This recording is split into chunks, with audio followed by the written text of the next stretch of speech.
Nakakainis guys kasi ngayon ko lang na-discover ang product na ito kung kailan sobrang liit na ng battery health ko guys. Kaya naman kung mataas pa yung battery health ng cellphone nyo, ito na yung i-avail nyo. Ilalagay ko sa yellow basket yung link kung saan ko siya na-order para hindi maging mabilis yung pagbaba ng battery health nyo guys. Nagtataka nga pala ako guys kasi sobrang bilis mabawasan ng battery health ng aking cellphone.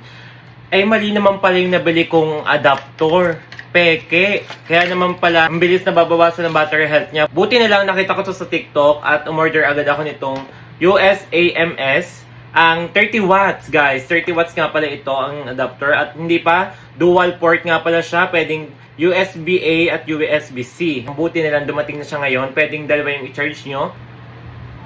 Ayan siya guys. Charging na siya. Ayan, makikita nyo. Papakita ko sa inyo yung LED. Maganda siyang gamitin kasi dual port na siya. Ayan, pwede siya sa pang Type-C at saka sa USB-A.